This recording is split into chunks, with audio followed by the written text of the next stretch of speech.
Boa noite, amigos. É uma alegria imensa estar aqui com vocês, conhecer novos amigos e compartilharmos estas horas ou esses minutos de meditação. Por isso agradecemos ao convite da Casa de Irmãs, que ouvimos falar há tanto tempo e há tanto tempo também gostaríamos de conhecer, de forma que estamos bastante felizes de estar aqui com vocês, desfrutando deste calorzinho gostoso. O calorzinho gostoso é do coração de vocês. Esse é o mais gostoso de todos. Então vamos penetrar um pouco neste tema tão polêmico, tão inusitado. Confesso a vocês que é um tema que não tem sido apresentado nas casas espíritas. Certamente vocês ainda não ouviram nem notícias de estudos desta natureza em qualquer instituição espírita. Acredito que até mesmo no nosso país, não é, Maria José? Sim. Um tema inusitado ainda. É a segunda vez que eu tenho a oportunidade de falar no assunto. Por aí vocês podem aquilatar que a necessidade de uma certa coragem para enfrentá-lo. Por isso, parabenizamos também a direção desta casa por esta verdadeira ousadia de discutirmos este estranho e intrigante fenômeno ovoides. Dentro da doutrina espírita, o próprio assunto é um tanto quanto silente, pouco se fala dele, e o assunto começa, na verdade, há mais tempo. A primeira vez na nossa doutrina que há uma referência ao ovoide em 1949, quando a FEB, enfim, publica a obra Libertação, da série de André Luiz, psicografia de Chico Xavier, obra bastante conhecida de todos vocês. Quando esta obra foi escrita, em 1946, ela assustou a equipe da Federação Espírita Brasileira. Eles, intrigados com o assunto que surgia no seu capítulo 5, deixaram a obra engavetada. Por cerca de 3 anos, aguardamos esclarecimento, havia dúvidas, mas enfim, em 1949 foi publicado este livro extremamente importante. E é exatamente no seu capítulo 5, do livro Libertação de André Luiz, que nós podemos ler. Aqui nós extraímos alguns poucos trechos deste capítulo, onde André Luiz faz as primeiras referências à existência deste estranho ser. Naturalmente que vocês estão sendo convidados a lerem o livro, a se debruçarem sobre esta obra extraordinária e obterem mais informações que ali se encontram. Reparei como que, ligadas às personalidades sobre nosso exame, certas formas indecisas, obscuras, assemelhavam-se a pequenas esferas ovoides, cada uma das quais pouco maior que um crânio humano. Variavam nas particularidades. Algumas denunciavam movimento próprio ao jeito de grandes amebas. Outras pareciam em repouso, aparentemente inertes, ligadas ao halo vital das personalidades. Essas personalidades eram desencarnadas, eram seres do mundo espiritual que tinham ligadas as suas auras, as suas psicosferas, estes seres curiosos com forma de esferas, ao tamanho aproximado de um crânio humano. E assim o instrutor de André Luiz, cuida de esclarecer-lhe, porque ele se colocou imensamente curioso a respeito daquilo que ele via pela primeira vez no mundo dos espíritos. Já ouviste falar, de certo modo, numa segunda morte. Aí o instrutor menciona outro tema tabu dentro da nossa doutrina, que merece também estudos, que é o tema da segunda morte. Sabes assim que o vaso perispirítico é também transformável e perecível. Outra informação que nós não nos detemos para aquilatá-la e apreciar a sua importância. O perispírito é um instrumento de manifestação do espírito na erraticidade, no mundo espiritual, mas ele não é uma entidade estável, ele é perecível, ele é transformável. Embora estruturado em tipo de matéria mais rarefeita, a matéria extrafísica, se chamamos.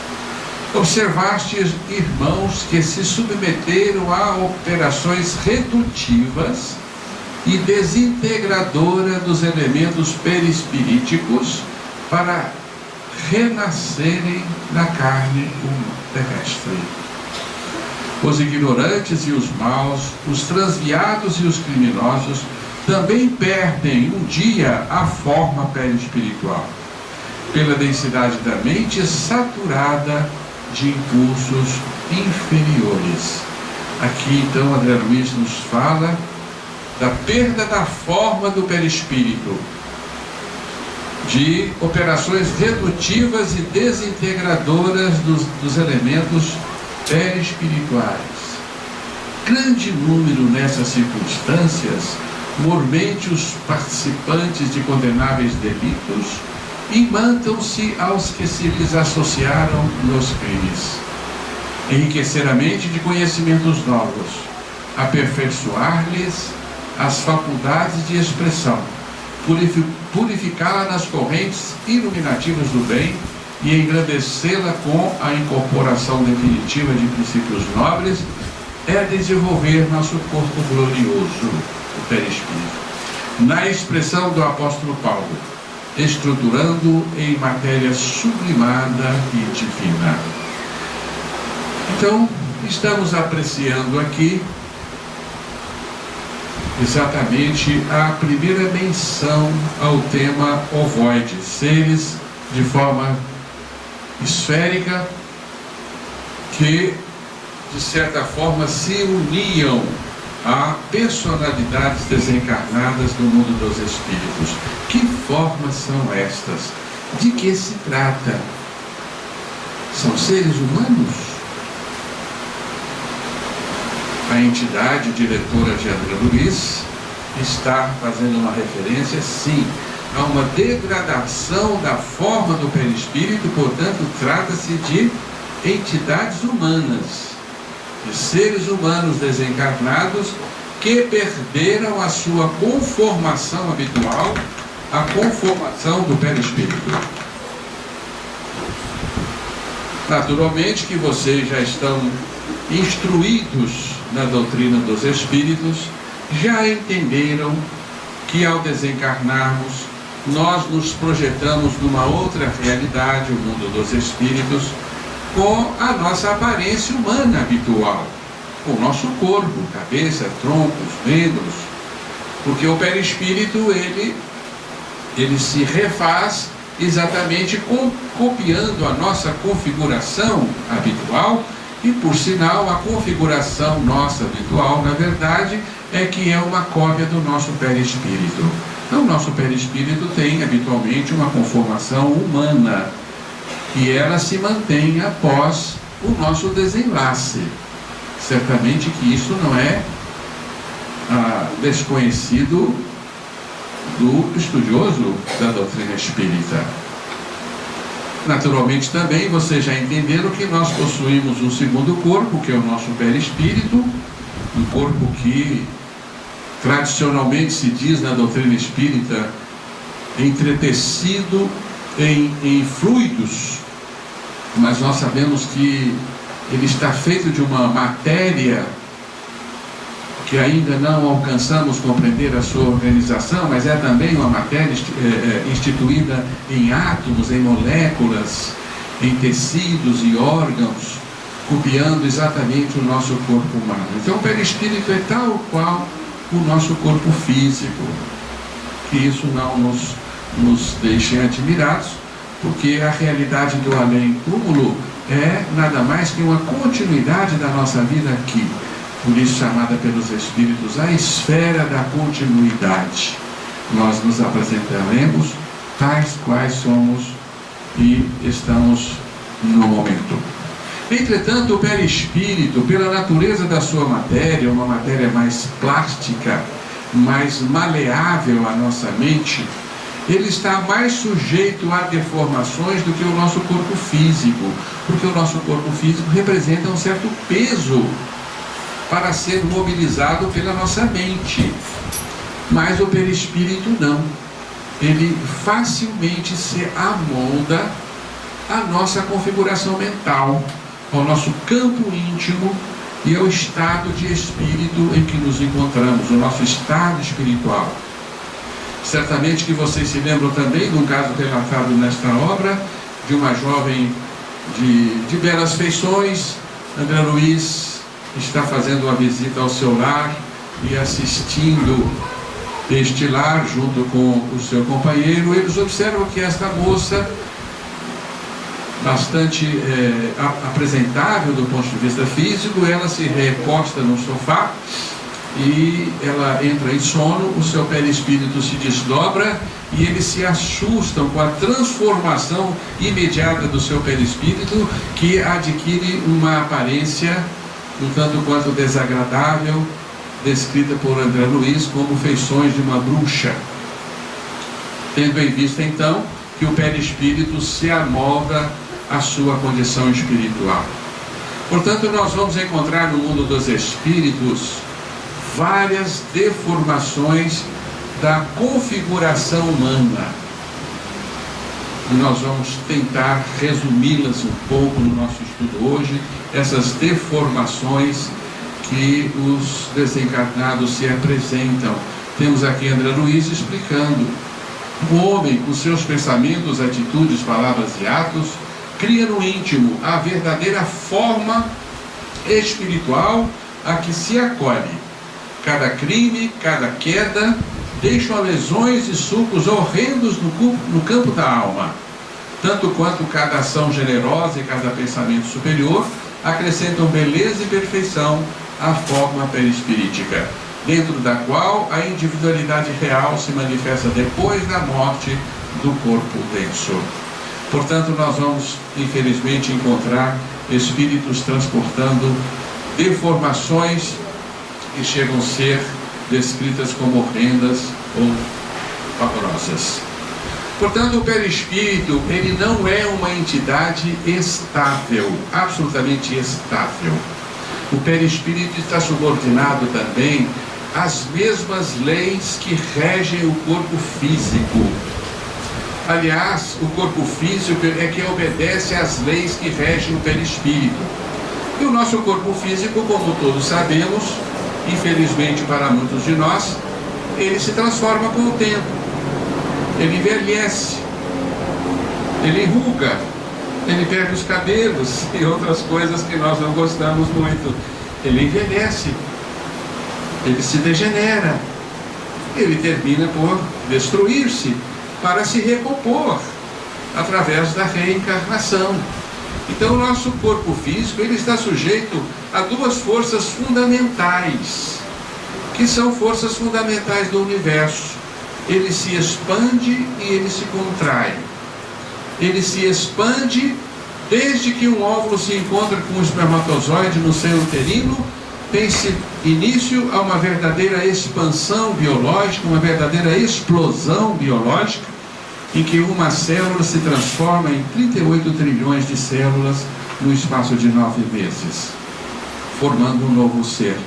Uma expansão vertiginosa, quase que um Big Bang, que é então essa vertiginosa expansão do embrião E a biologia costuma nos ensinar que nada cresce na natureza tão depressa quanto o embrião. O nosso corpo físico segue o seu movimento de crescimento, incorporando massa, crescendo no seu movimento natural até o meio da vida.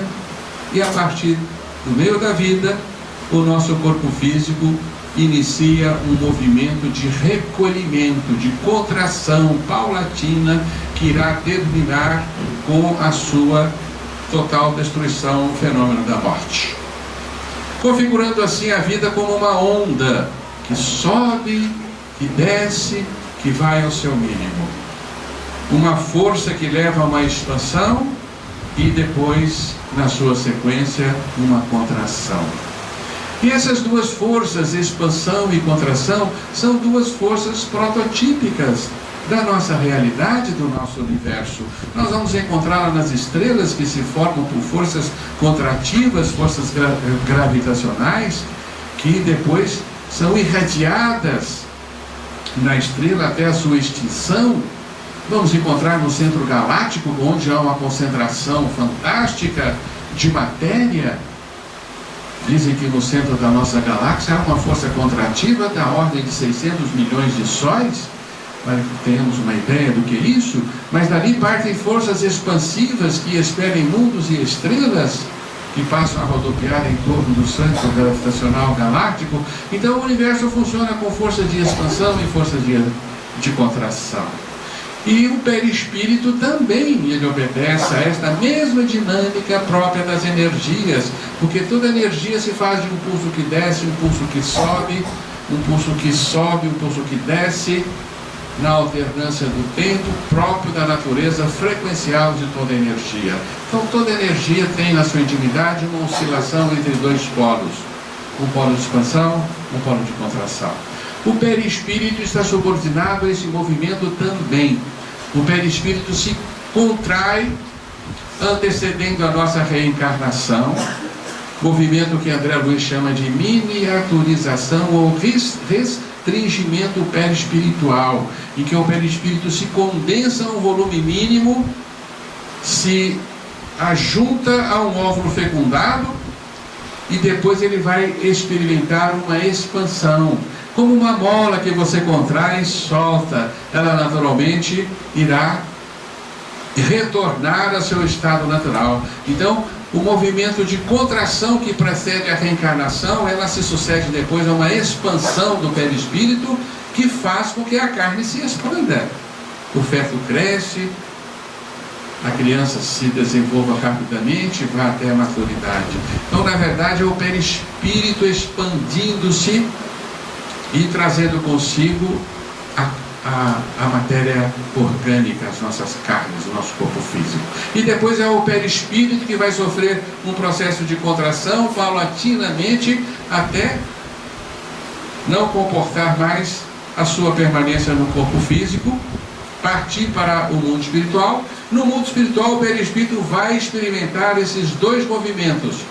Ele vai novamente se expandir ao desencarnarmos, reestruturando a sua apresentação e reconstruindo um corpo humano tal qual é o nosso, mas na erraticidade. O perispírito, em tempo variável, vai sofrer novo processo de contração, porque ele está animado por energias, e toda energia pulsa em dilatação e depois contração. Portanto, o perispírito se contrai, o perispírito se dilata, o perispírito se contrai. E aqui temos em Evolução Dois Mundos, nós estamos aí diante dessa lição importante de André Luiz,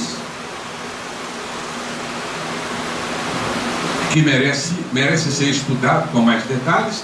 O perispírito desgasta-se na esfera imediata à morte física, para nela se refazer através do renascimento, na carne, naturalmente, segundo o molde mental pré-existente. Restringe-se a fim de se reconstituir de novo no vaso uterino, para a recapitulação dos ensinamentos e experiências. Portanto, o perispírito é uma entidade que está subordinada a um movimento de reciclagem, de contrações e de expansões. E o perispírito não é estável no mundo dos espíritos. Ele também tem os seus movimentos metabólicos, tem os seus movimentos contrativos e expansivos, e chega a desgastar-se, trazendo a necessidade precípua do desencarnado de refazer o seu perispírito através do renascimento, através de novo mergulho no vaso uterino. Isso para nós é uma informação muito interessante, porque nós achávamos que o perispírito é completamente estável no mundo dos espíritos, mas não é. O perispírito também cresce, também se desenvolve e também se degenera. O perispírito também envelhece. Isso não é uma notícia muito boa para nós. Nós vamos envelhecer também no mundo dos espíritos, e gostaríamos que não fosse assim, mas infelizmente esta é a lei. Naturalmente que isso está subordinado à força mental do espírito. Espíritos dotados de grande patrimônio mental podem naturalmente interferir neste ciclo perispirítico, dilatá-lo ou contraí-lo, de acordo com o potencial espiritual de cada um. Nós podemos interferir nessa dinâmica perispiritual. Nós podemos dilatá-lo além da medida e contraí-lo também aquém de seus limites. Podemos fazer isso por interferência da nossa vontade. Portanto, nós podemos dizer a vocês que o perispírito no mundo espiritual, ele adoece de duas formas fundamentais: a dilatação e a contração. Uma dilatação imprópria e uma contração imprópria, além daquele movimento que lhe é próprio. Claro, embora ele tenha essa pulsação de contrair-se e expandir-se no movimento natural da vida, o perispírito pode sofrer a influência do indivíduo, de sua vontade, dilatar-se além das medidas e contrair-se além dos limites. Aí nós vamos encontrar toda a explicação da patologia espiritual, das alterações da forma do perispírito. Vamos reconhecer que dentro destes dois princípios, dilatação excessiva, contração excessiva, nós vamos situar todas as perturbações da forma do perispírito.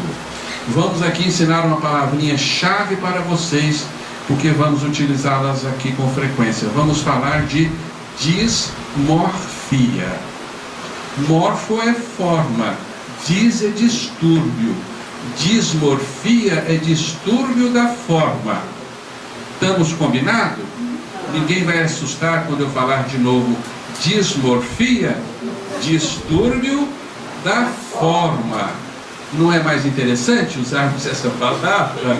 Fica mais elegante, a ciência gosta disso. Dismorfias perispiríticas se fazem em base à dilatação imprópria e à contração indevida. Isso está em André Luiz, nós não havíamos prestado atenção. O perispírito, nas regiões espirituais, é suscetível de sofrer a ter alterações com alicerce na adinamia proveniente de nossa queda mental. Aqui nós vamos tomar a liberdade de trocar essa palavra que André Luiz nos traz, talvez por questão da tradução do médium, não sabemos, mas nós entendemos que A é ausência, dínamos ou dinamis é energia, né? Não existe a absoluta falta de energia do perispírito. O perispírito nunca chega à sua energia zero, seria a sua absoluta extinção. Então é uma hipodinamia. Preferimos falar de hipodinamia, ou seja, um estado perispiritual hipotônico, de energias reduzidas, mas não igual a zero, tá? Então vamos falar de hipodinamia, porque vai combinar depois com a hiperdinamia, que fica mais próprio. Perdão aí, pedimos perdão pela nossa ousadia de alterarmos o texto. Mas certamente vocês estão compreendendo a nossa intenção. Alicerçado na hipodinamia, proveniente da queda mental, ou na hiperdinamia, na contração excessiva ou dilatação excessiva, imposta pelos delírios da imaginação. Aqui também eu vou me permitir acrescentar uma palavra fundamental. Vamos chamar de delírios do ego, nascido do estado de hipo ou hipertensão, tensão energia, do movimento circulatório das forças que mantêm o organismo sutil, perispírito. Perispírito adoece de hipodinamia ou hipotensão, tensão aqui, um estágio momentâneo em que logo ele será desdobrado em estágios mais avançados. Está claro isto? Está claro? O que não é normal é você se ovoidizar fora dessas condições. Então aqui nós temos a ovoidização fisiológica ou natural, própria dos seres primitivos, própria do desgaste do perispírito, da fase pré-reencarnatória. Gilson, uma dúvida aqui, ó. A mola, ela não tem nada a ver com isso. Tem alguma coisa a ver com isso. Vamos chegar lá, tá? E temos a ovoidização fisiopatológica, aquela que é doença, que é uma doença grave.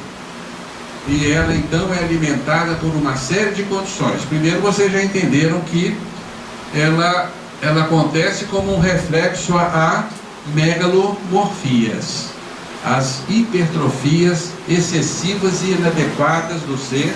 Elas podem, no andamento do tempo, depois refletirem a condição oposta. O indivíduo quis tanto se tornar o máximo que ele acaba se tornando o mínimo. Ele tanto se hipertrofia que um dia ele vai se contrair de forma imprópria. Mas nós podemos encontrar a ovoidização em outros quadros da espiritualidade, porque o perispírito na espiritualidade, olha que outra informação interessante que não conhecíamos, ele é perecível. O perispírito pode sofrer danos no mundo dos espíritos e perder o seu sustento, perder a condição de continuar no mundo espiritual. Então o ser não tem outro meio a não ser encistar-se, formar um ovoide aguardando a reencarnação. Isso se dá com espíritos inferiores, porque espíritos superiores estão além destes fenômenos naturais. Eles podem ser dominados pelo espírito dotado de uma superioridade.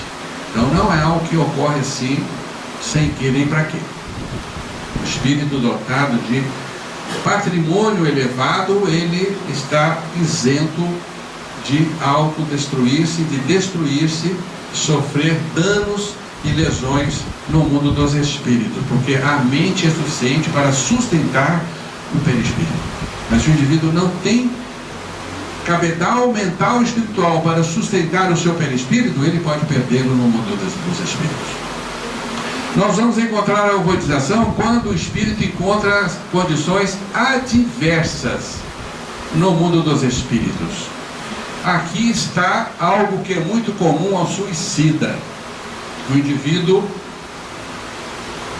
retira-se da vida carnal, desperta no mundo dos espíritos e continua querendo não viver, continua querendo morrer, continua negando a sua existência, ou se encontra num estágio tal de sofrimento em que todos os seus dissabores se multiplicam e se agravam. Ele vê que não morreu, a sua angústia cresce além das medidas, ele se encontra no mundo adverso, ele entra num estágio de inconsciência, ele perde a consciência, e pelo fato de não querer viver, ele vai restringir as forças que sustentam o perispírito e vai entrar em estágio de ovoidização. Por encontrar condições adversas ou aparentemente adversas à sua existência, à sua felicidade, às suas realizações. Um grande sentimento de frustração e de não querer viver acompanha o indivíduo depois da sua morte, e ele torna a morrer no mundo dos espíritos, segunda morte. Então, espíritos suicidas que estão em estágios de inconsciência e assim permanecem por períodos muito prolongados, eles vão perdendo o sustento da forma do perispírito e podem ir à ovoidização. Portanto, o suicida é um indivíduo que está sujeito a esta condição. Forças autodestrutivas podem ser de tal monta que levam o perispírito a se desfigurar, perder a sua forma e o indivíduo ovoidizar-se. As forças autodestrutivas são ativadas exatamente pelas forças do mal. O exercício do mal, que é um exercício de uma egolatria franca, pode ser de tal monta que estas forças que ele intenciona remeter ao exterior, ao outro, que destrói o outro, ele vai então alimentar-se dessa destruição, que irá se converter na destruição de si mesmo. Mecanismos de fuga da realidade, que eu já mencionei a vocês. Eu desencarno e não quero viver. Eu continuo fugindo da vida, não quero existir. Mergulho em mim mesmo, anestesio a minha consciência e com o tempo vou perdendo a minha forma perispirítica. Isso leva também à ovoidização. Grandes traumas perispirituais em espíritos excessivamente materializados. Espíritos de evolução condizente com uma moral elevada não sofrem traumas perispiríticos, mas o indivíduo pode estar tão materializado que o seu perispírito pode ser traumatizado. São aqueles espíritos que não podem entrar na casa porque a porta está fechada, eles não conseguem atravessar a barreira da matéria densa.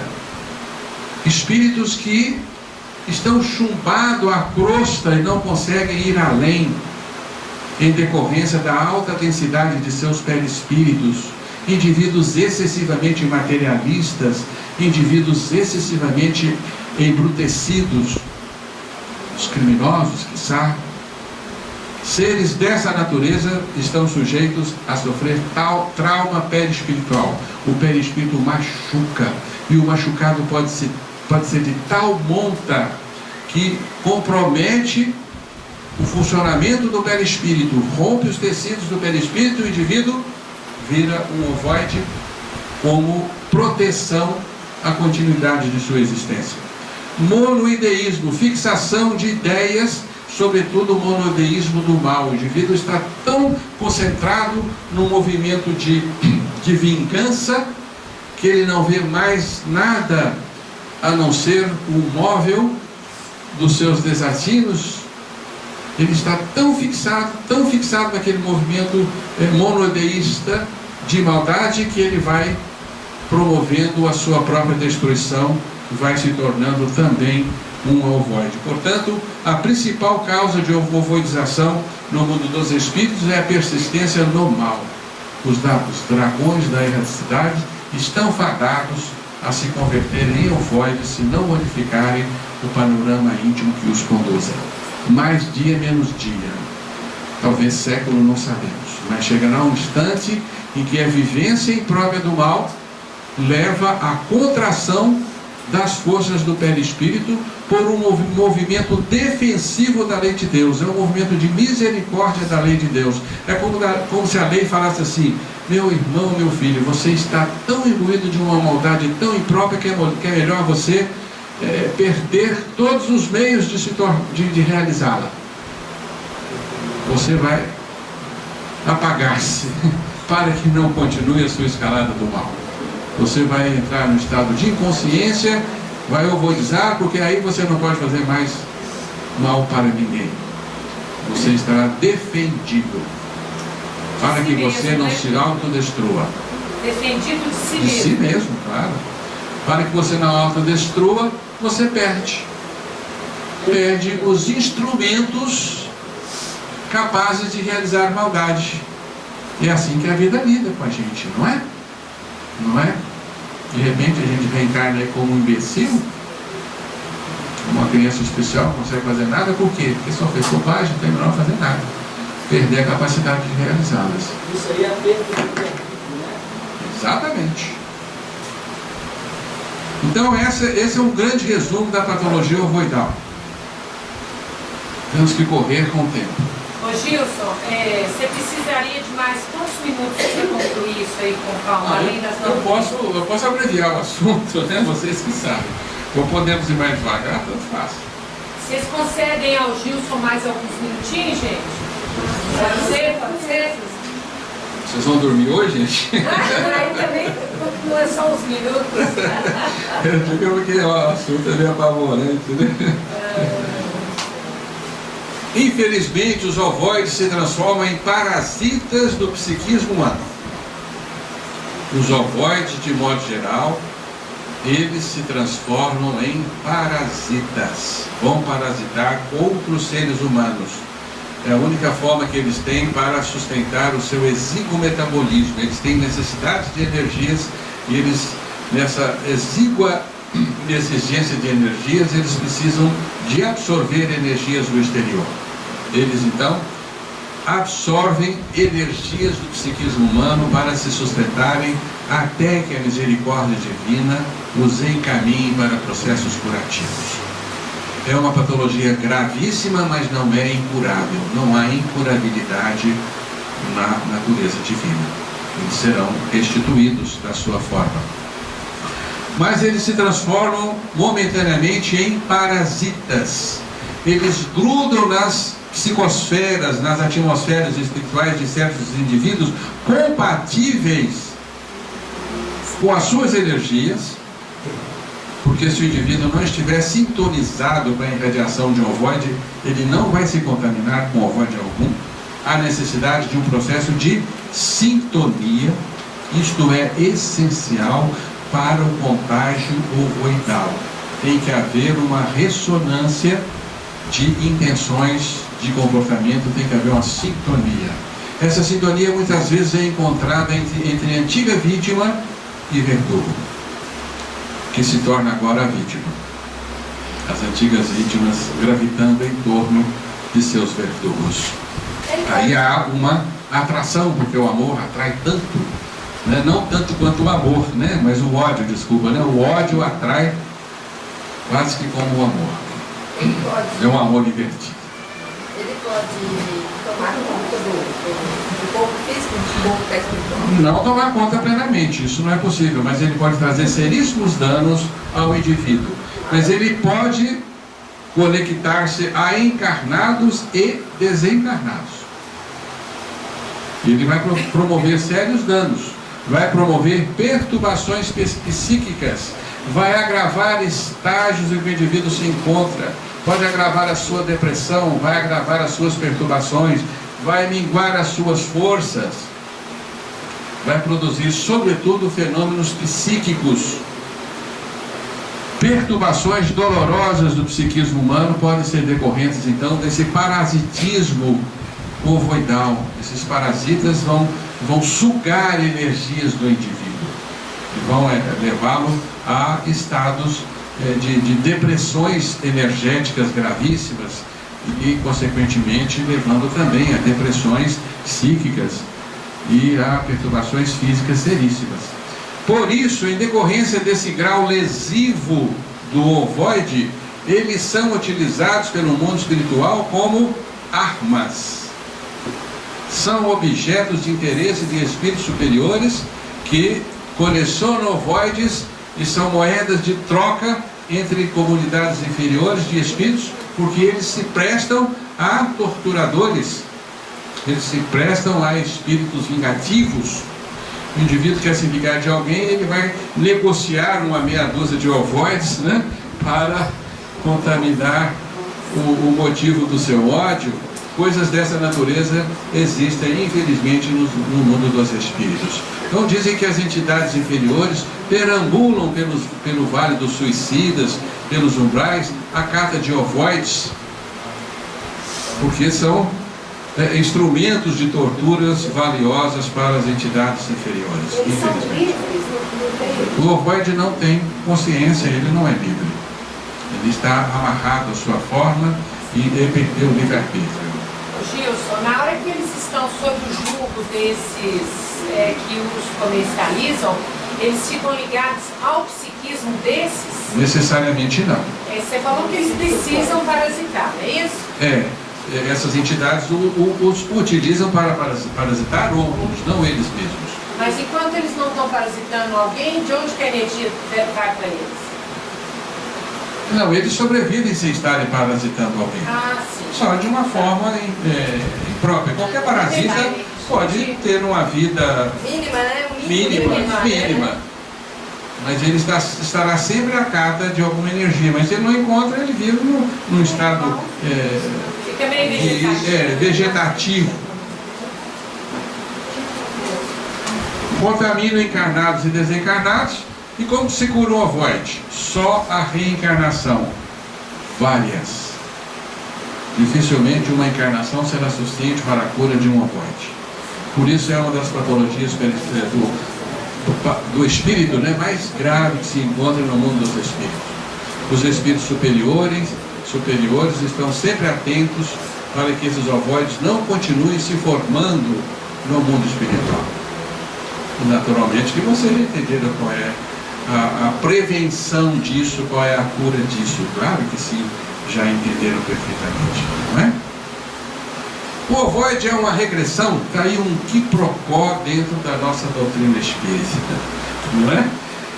Porque encontramos no Livro dos Espíritos uma das suas questões que proíbe ao espírito o retrocesso. O espírito não retrocede. É uma regressão? Foi um dos pontos em que a Federação Espírita Brasileira, em 1946, reteve o livro por julgar que isso fosse considerado uma regressão. É uma regressão biológica? É. Mas é uma regressão biológica espontânea? Não. É uma obediência à consciência que entrou em colapso. O espírito não perdeu as suas aquisições evolutivas que estarão presentes no seu ímã. Serão restituídas a ele, mas no momento ele não tem acesso ao seu patrimônio evolutivo. Ele sofre um verdadeiro retrocesso, porque ele terá que refazer etapas que foram percorridas anteriormente. Uma dúvida aqui na conversa, uns anos atrás, eu estudei sobre o ovoide. Na medida em que isso é feito para proteger o que seria uma regressão de costumes, moralidade, etc., como é que eles podem melhorar se eles são reconduzidos a agir não que isso? A consciência profunda está ativa, absorvendo a experiência, sofrendo as dores daquele processo, transformando essas dores em aprendizado. Com certeza. Me veio aqui na mente uma ideia, é como se fosse uma bactéria a serviço do mal. E assim, dificulta a ascensão bem dos próprios. Porque o ovoide precisa voltar à posição de uma atividade, oral, quem sabe isso não poderia, numa outra conversa, colocar para a gente como é que lida com isso, porque você nasce uma forma, acho que a gente vai ter que voltar a esse contato disso para discutir isso com mais cuidado, né? Exatamente. Vamos aguardar a direção da casa se a gente pode voltar para falar mais disso.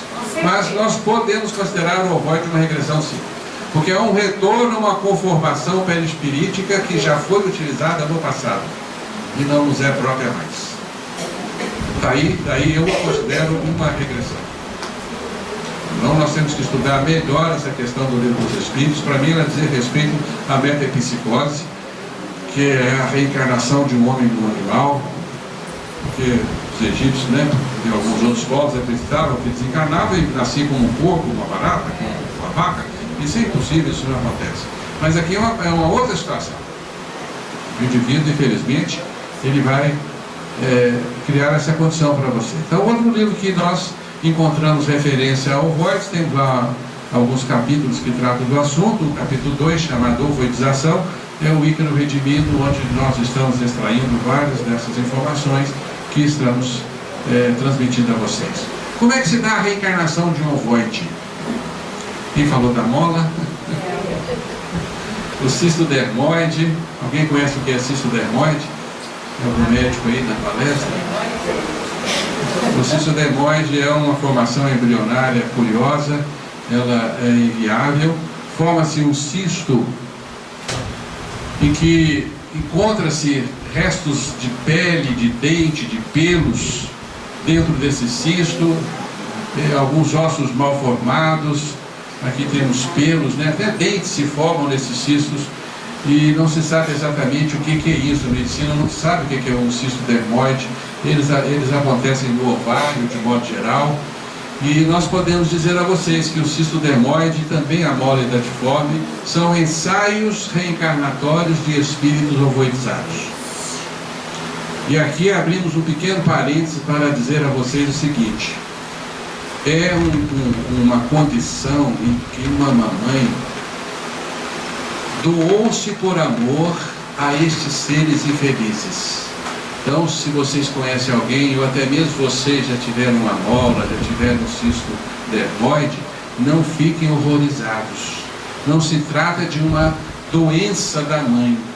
Trata-se de uma condição em que a mãe recebeu por amor um espírito que precisava de um ensaio reencarnatório, de despejar na carne essas energias deletérias que o animam, para que numa próxima reencarnação ele possa dar um passo mais, quiçá conseguir reencarnar e refazer o seu corpo, ou talvez passar por abortos espontâneos, para numa outra reencarnação, sim, ele conseguir refazer o seu corpo físico, retornar, não ainda à normalidade da vida, porque esses seres costumam reencarnar como crianças especiais. Eu fiquei com uma dúvida aqui. Você falou de cisto. Com dificuldades, psíquicas e tudo mais. Você falou de cisto e não de um ser, um embrião. Cisto, né? Um cisto.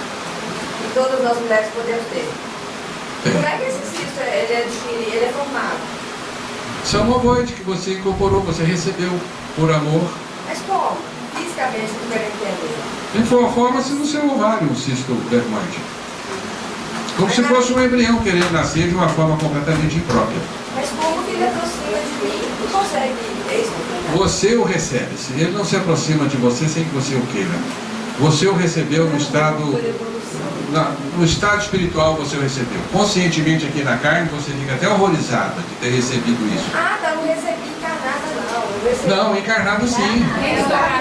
Mas em desdobramento espiritual, durante o sono noturno, você se entende com os seus orientadores, eles te pedem, vão receber esse serzinho? Você tem condição de recebê-lo? Talvez algum espírito que tenha alguma ligação com você em vidas passadas.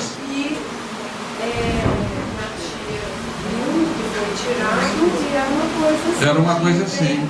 Pois é, um ensaio reencarnatório de uma entidade dessa natureza que pode estar ligada a você por vínculos de um passado que a gente não conhece. Já vi isso na faculdade,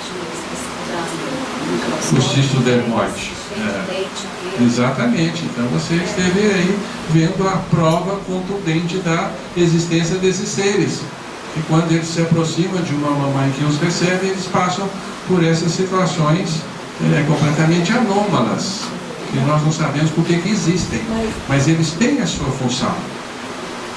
O contato com a carne é extremamente salutar ao ovoide, vai estimular forças reconstitutivas do ovoide.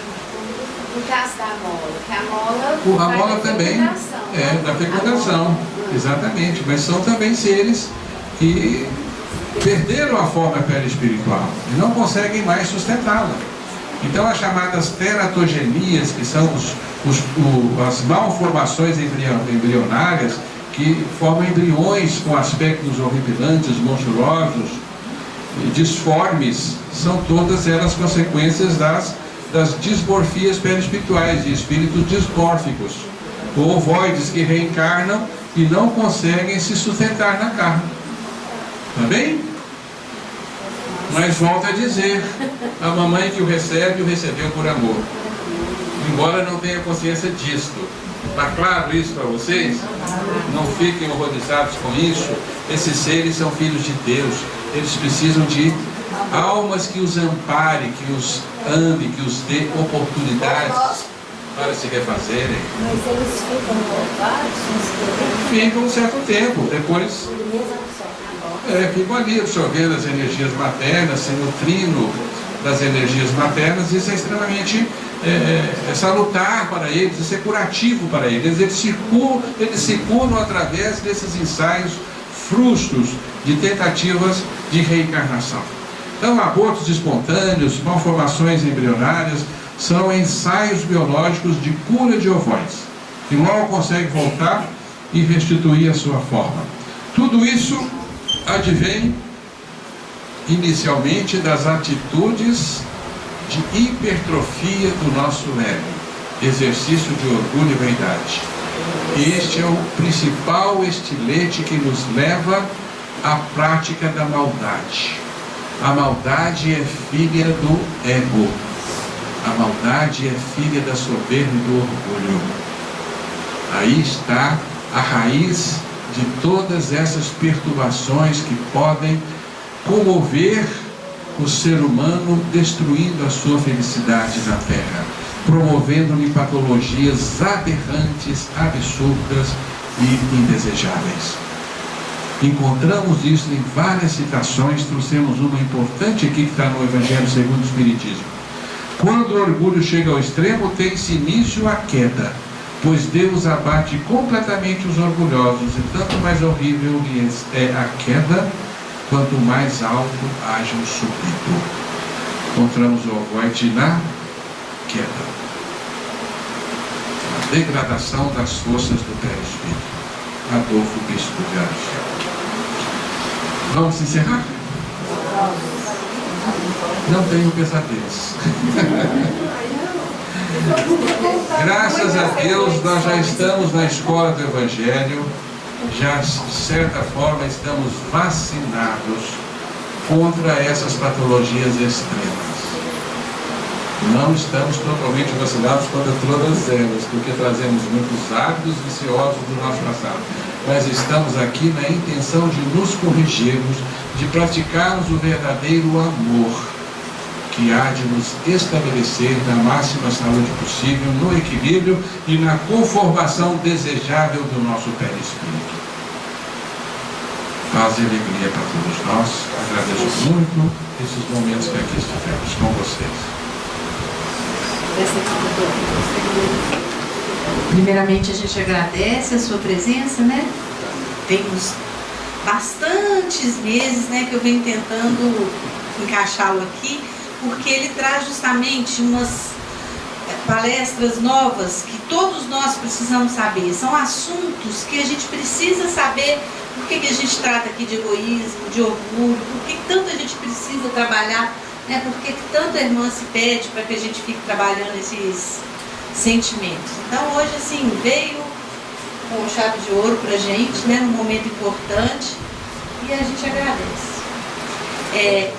Nós pedimos a vocês que fiquem todos no lugar, tá? Que a gente vai fazer o passe coletivo e depois a gente vai...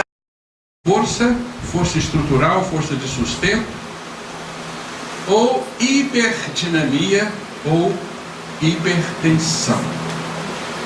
Aí nós vamos enquadrar todas as patologias do perispírito.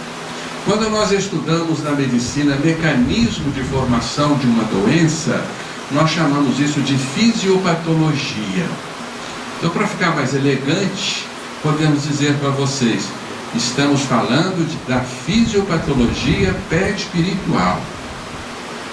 Compreendendo então que o perispírito adoece para mais ou para menos. Chamamos isso de dinâmica perispiritual mórbida, porque trata-se então da nossa doença refletida no nosso perispírito. Infelizmente, Aqui está escrito em vermelho, vocês não estão lendo.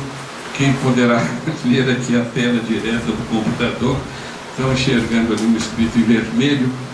Está escrito aí: estados hipodinâmicos ou hipotensos versus estados hiperdinâmicos ou hipertensos. Quem está próximo aqui pode ver que eu não estou falando mentira, né? Está escrito ali e não apareceu na projeção.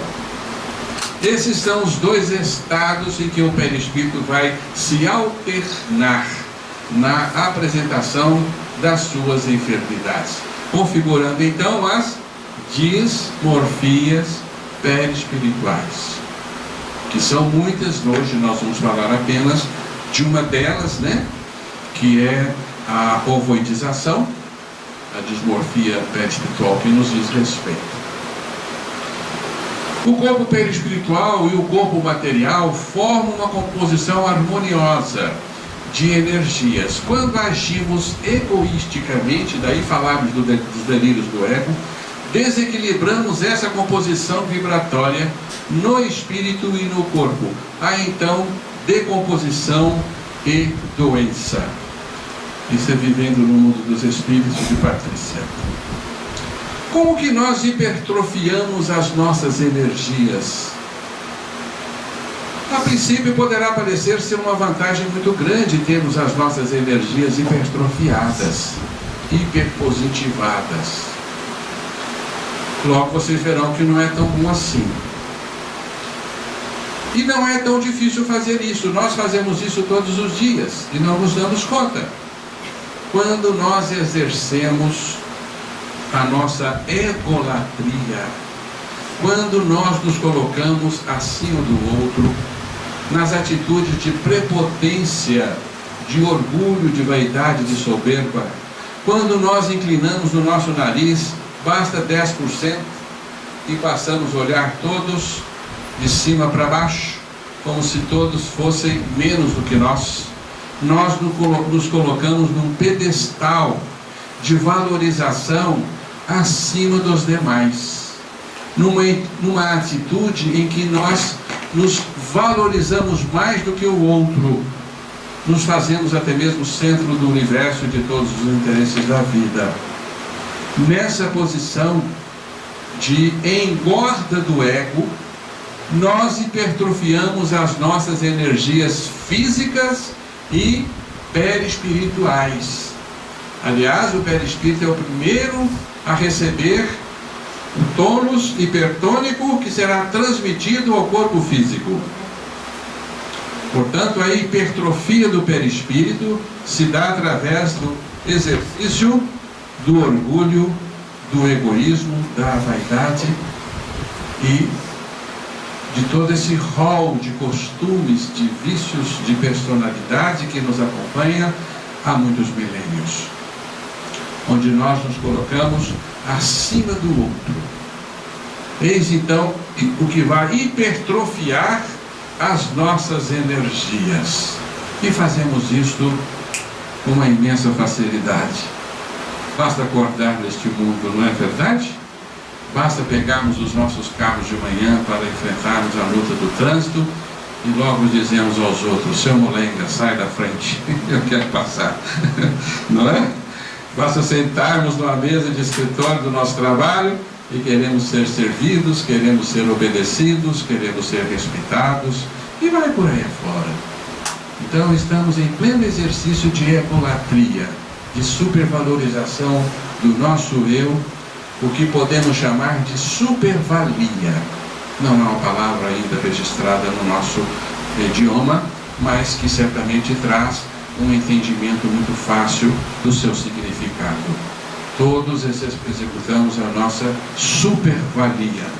Então, quando nós realizamos essas atitudes ao longo de muitas vidas e muitas existências, nós então configuramos estados hipertróficos no nosso perispírito que irão refletir no nosso corpo físico, levando o nosso corpo físico a funcionamentos hipertônicos, hiperfuncionantes, hipertróficos. Quando essas forças incidem no nosso corpo físico, o nosso corpo físico vai funcionar a mais, vai crescer a mais, vai trazer distúrbios que a medicina chama de hipertrofias, hiperfuncionamentos, sendo o mais famoso deles um tumor. É uma construção hipertrófica. E nada tão hipertrófico e tão egoístico quanto um câncer, que é um reflexo direto da nossa hipertrofia ao longo de muitas e muitas encarnações. Então, assim, nós compreendemos de imediato a própria fisiopatologia das doenças descritas no dicionário médico, onde nós vamos encontrar ali doenças hipertróficas, hiperformativas, hiperfuncionantes, e doenças hipotróficas, hipoformativas, hipofuncionantes, chamadas doenças degenerativas. Aí nós compreendemos que o perispírito vai irradiar sobre o corpo o seu tônus hipertrófico patológico ou o seu tônus hipotrófico patológico, levando a célula a hipertrofiar ou a hipotrofiar-se. Está claro? Tranquilo? Nada como equilíbrio, aqui estamos fora do equilíbrio. Então vamos nos situar no ego, no exercício franco da egolatria como o pai de todos os nossos vícios. Quem nos diz isso é Kardec, pai e mãe de todos os vícios. E na questão 785 do Livro dos Espíritos, nós temos aí como o maior obstáculo ao progresso humano, qual é? O orgulho e o egoísmo. Algo que nós não entendemos muito bem. Por quê? Quando observamos as pessoas que são bem-sucedidas na vida, são aquelas que atropelam os outros, que vencem todos os obstáculos da existência, que galgam os patamares da nossa sociedade, se tornam pessoas poderosas. Essas pessoas são imbuídas de um grande egoísmo, de um grande orgulho. Não como regra, mas como norma. Porque você precisa de um grande amor próprio, de uma grande e intensa vontade de realizar-se, para que você possa crescer além dos limites humanos, ultrapassando todos os limiares da sociedade. Os poderosos da Terra, de modo geral, trazem imbuídos em si o exercício pleno do orgulho e do egoísmo. Então parece-nos um contrassenso. Por que é um obstáculo ao progresso? Já já nós vamos entender por quê. Tá bem? Vamos compreender perfeitamente, também vocês não estão vendo muito bem, que toda força num sentido gera uma força contrária de mesma intensidade num outro sentido. Lei de ação e reação, lei física, lei espiritual também. Todo movimento num sentido irá necessariamente desencadear um movimento no sentido oposto. É como um pêndulo de um relógio. Se ele sobe para um lado, ele vai ter que descer para o outro lado e compensar o movimento exatamente igual que fez no sentido oposto. Subiu o pêndulo tem que descer para o outro lado na mesma intensidade, equilibrando assim ação e reação. É uma lei de equilíbrio. Portanto, os movimentos de hipertrofia, de hiperdinamia, dos delírios do ego, vão a um determinado limite e depois assistiremos um aprofundamento das energias que nos servem, aquém dos seus limites naturais. O aprofundamento é exatamente a posição hipotrófica que vai se encontrar com o nosso perispírito e o nosso corpo físico. Está claro? Onde há uma hipotrofia, houve anteriormente uma hipertrofia. É da lei do equilíbrio. Se o pêndulo ultrapassou o seu limite na subida, ele vai ultrapassar o seu limite na descida. E se nós estamos observando um pêndulo ultrapassando o seu limite na descida, nós vamos pressupor que ele ultrapassou o limite na subida. Portanto, os movimentos hipotróficos, que André Luiz chamou de queda, Os movimentos de queda que nós presenciamos em nós mesmos são movimentos reativos ao movimento de subida inadequada. Compreenderam a extensão disso? Estão entendendo que isso é extremamente importante para nós, diz respeito à nossa felicidade e ao nosso equilíbrio? Você perguntar se a depressão está aí embaixo. Exatamente.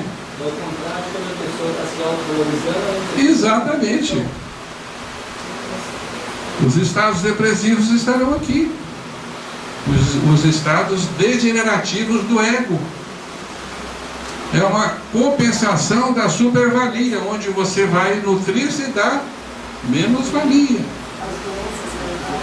Aqui você perde autoestima como resposta a uma superestima. Certo? Então os estados hipotróficos são reativos. Oi? Esses estados na mesma reencarnação? Necessariamente não. Necessariamente você não vai encontrar esses estados na mesma encarnação. Você vai passar uma ou várias encarnações lá em cima e depois vem outra que você vai nascer lá embaixo.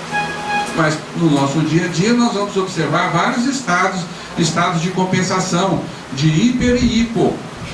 Se vocês trabalharem em excesso, hiperdinamizando as suas atividades, vai chegar uma hora de esgotamento, porque você vai colher uma estafa, uma falta de energia. Isso é evidente no nosso dia a dia.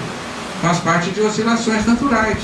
Por isso nós estamos ativos de dia e de noite a gente entra em repouso no estado de compensação das atividades diárias, no equilíbrio necessário à vida.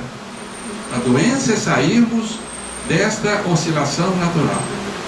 Porque essa oscilação natural existe, faz parte do metabolismo da vida e do funcionamento do universo. Dia e noite, inverno e verão, outono e primavera, são movimentos de contrações e de expansões naturais. Mas aqui estamos falando de algo patológico, que é um excesso e depois um aprofundamento das energias no perispírito. Portanto, estamos concluindo que os estados hipotróficos, hipodinâmicos, chamados assim por André Luiz, ou hipotensos do perispírito, são movimentos consequentes à hipertensão, hipertrofia do perispírito. Por isso, orgulho e egoísmo vai gerar depois uma degradação do ser humano, uma contração de potencial humano, e vai corroer o seu progresso. Por isso, o orgulho e o egoísmo são os maiores obstáculos no progresso, na contra-reação, nos seus efeitos e suas consequências, porque depois virá a queda, virá o movimento de compensação. Essa compensação ela é espontânea? Ela é natural, ela é de lei, ela é por lei, ela é automática, ela leva você a se autodestruir sem que você queira. E muito suicídio é levado por forças autodestrutivas que te embalam e você não consegue sequer detê-las. Até que o equilíbrio se refaz e você volta à oscilação natural da vida, subir até certos limites, descer até certos limites, segundo o molde de funcionamento da natureza. Mas, quando extrapolamos para mais, vamos causar depois um movimento para baixo, além das medidas. Toda expansão segue-se uma contração. Portanto, o perispírito depois da morte, ele vai adoecer para mais ou para menos. Isso vai provocar no perispírito construções hipertróficas ou construções hipotróficas, consequentes às hipertróficas, levando o perispírito a adoecer basicamente de hipermorfias e hipomorfias. E agora vocês estão compreendendo o que é essa palavra, não estão? Morfia forma, forma para mais, forma para menos. Aí então estão as dismorfias perispirituais, formas para mais, formas para menos. Ao alimentarmos as formas para menos, chegará num ponto em que será será impulsionado exatamente o contrário. Mas o nosso ser pode tanto influir o movimento hipertrófico, como também exacerbar o movimento hipotrófico. Claro, o hipotrófico não é só uma reação à hipertrofia, você pode alimentá-la e agravá-la. Então depende da nossa vontade. Depende da nossa vontade, depende da forma como vivemos, do exercício da nossa vida. Então aqui está o gráfico de oscilação do nosso perispírito, no estados eumórficos. E agora vocês sabem o que é eumorfia, né?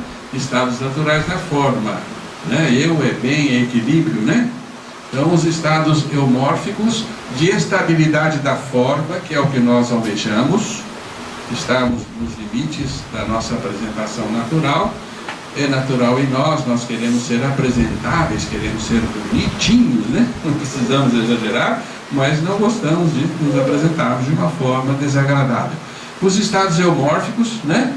Eles podem então sofrer um movimento hipertrófico em reflexo à vivência inadequada do ego.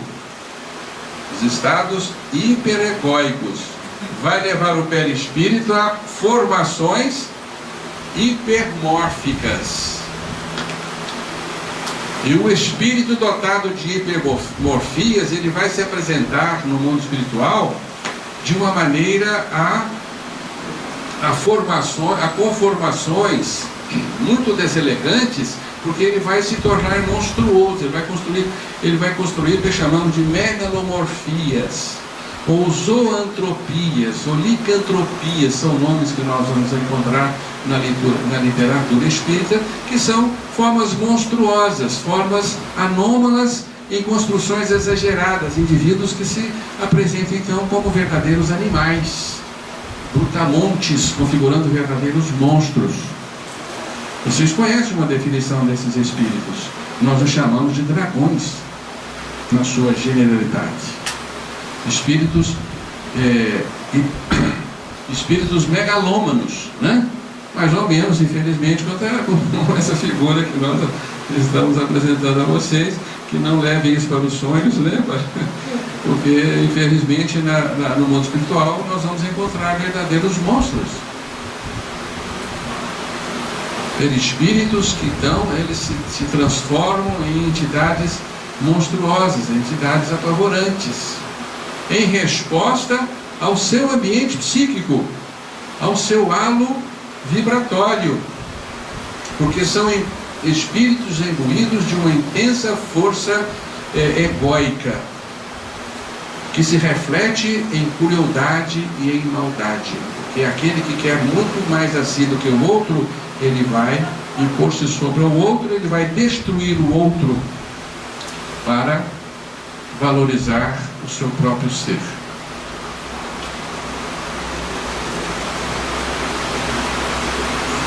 Vai destruir todos os seus empecilhos.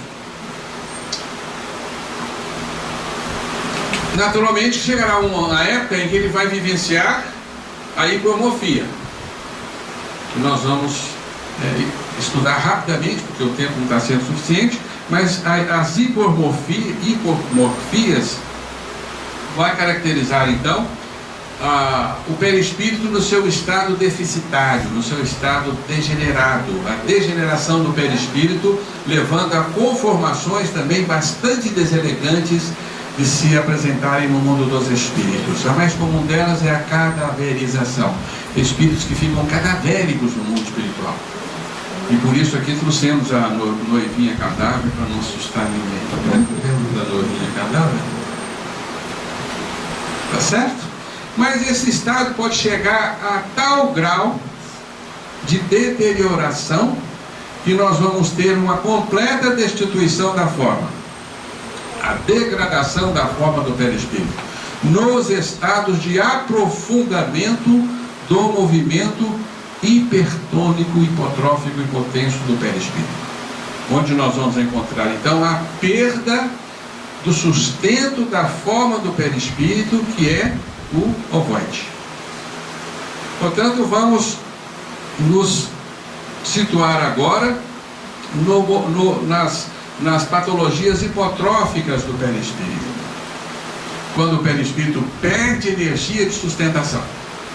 E vamos ver vários estados psíquicos que levam à perda do sustento da forma do perispírito, que é o que nos importa no estudo de hoje. Porque nós vamos encontrar não só esta conformação como um reflexo de hipertrofias, mas também vamos encontrar esse estado como reflexo de desejos impróprios do nosso ser espiritual. Então vamos estudar o que chamamos de dinâmica mórbida hipotônica do perispírito, onde nós vamos encontrar 3 patologias principais. São as patologias hipotônicas: a cadaverização, a ovoidização e o estado extremo, raro atualmente no nosso planeta, a mineralização perispiritual. Esses estados são chamados segunda morte. São diversos estágios de segunda morte. Aqui, primeiro estágio, segundo, terceiro estágio de segunda morte. Claro? É assustador? É assustador bastante. É por isso que não se estuda isso, né? Em profundidade, porque o assunto nos apavora um tanto quanto nos deixa bastante ameaçados, né? Pela nossa situação futura no mundo dos espíritos. Mas é bom nós conhecermos essas possibilidades para nos prevenirmos. É tudo que nos importa. Ainda temos tempo de nos prevenirmos. Mas podemos dizer a vocês que esses estados são exceções, não são comuns à natureza humana na atualidade. Não são comuns. São estados de exceção. A grande maioria de todos nós vamos desencarnar e, graças à misericórdia divina, vamos continuar mais ou menos como estamos aqui. Mas nem os espíritos inferiores, bandidos, estarão sujeitos a deformidades, mas bandido já é exceção na sociedade, não? Quero crer, porque a maioria não é bandido. Talvez a maioria seja um pouquinho desonesta ainda, né? Mas não somos mais criminosos, a grande maioria.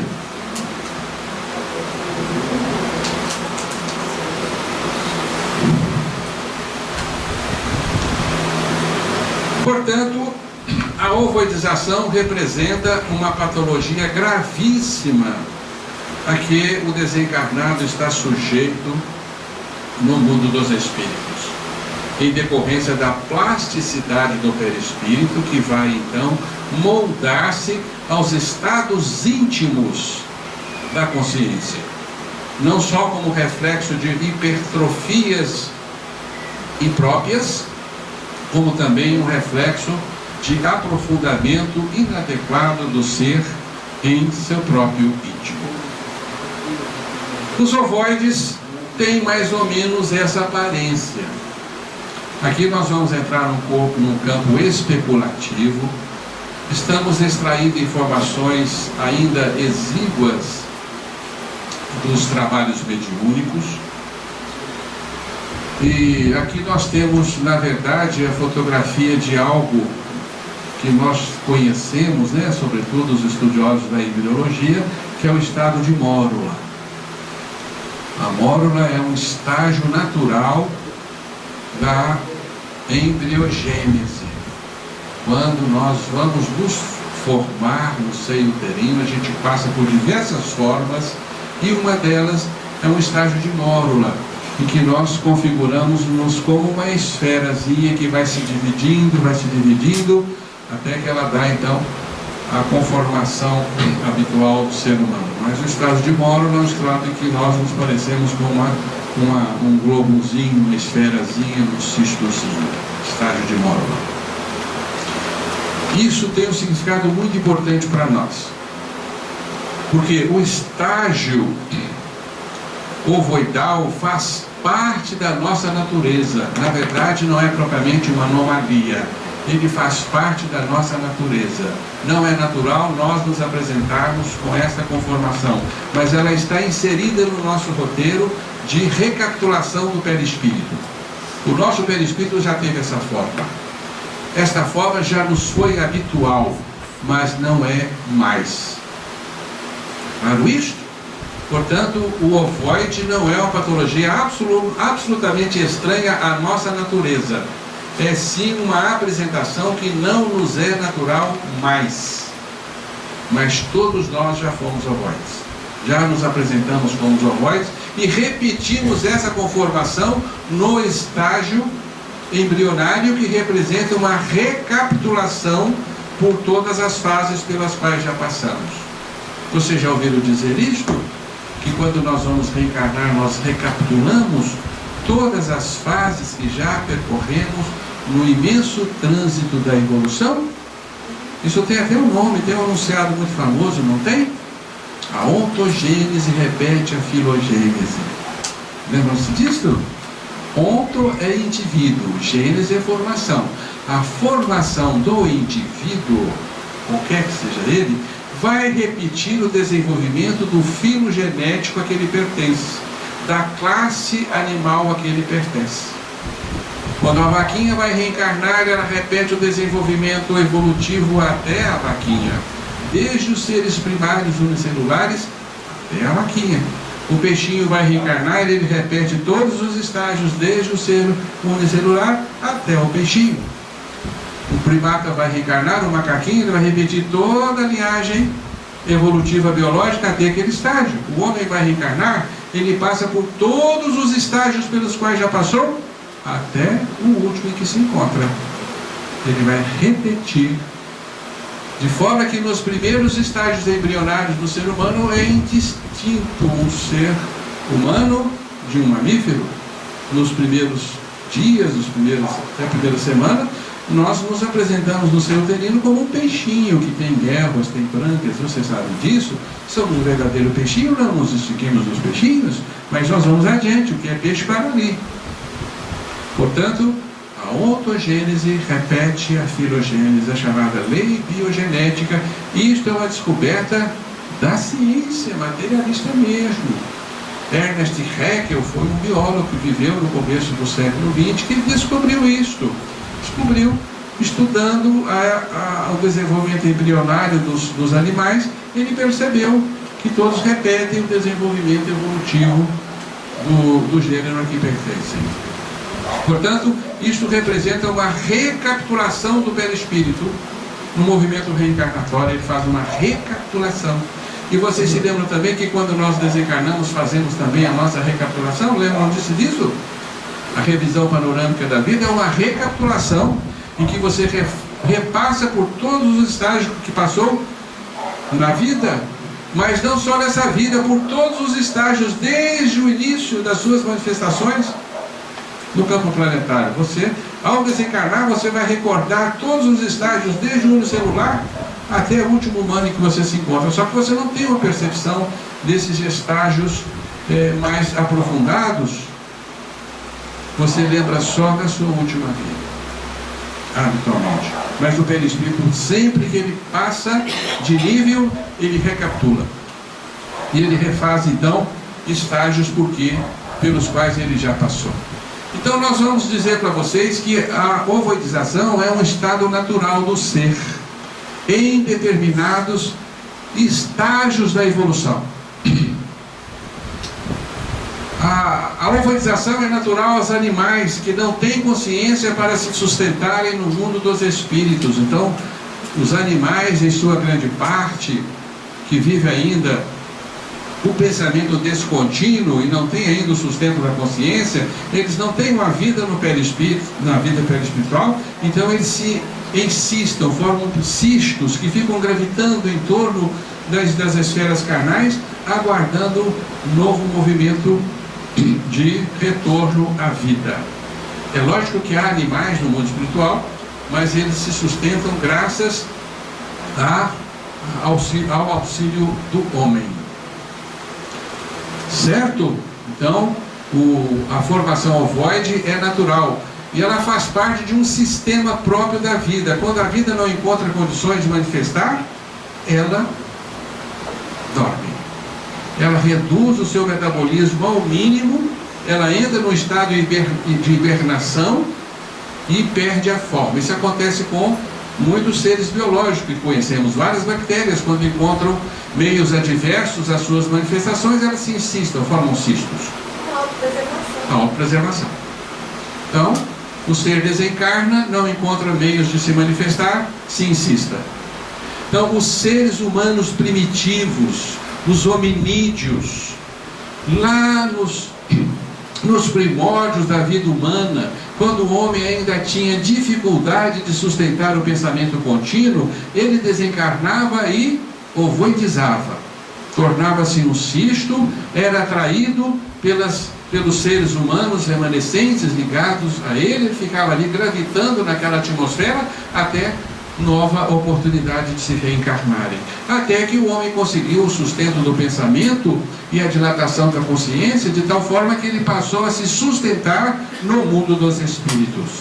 Aí surgiram então as colônias e os mundos espirituais, e o homem passou a compartilhar duas etapas de vida, a vida encarnada e a vida desencarnada. Porque até então era possível apenas ao homem viver aqui na carne. Está claro?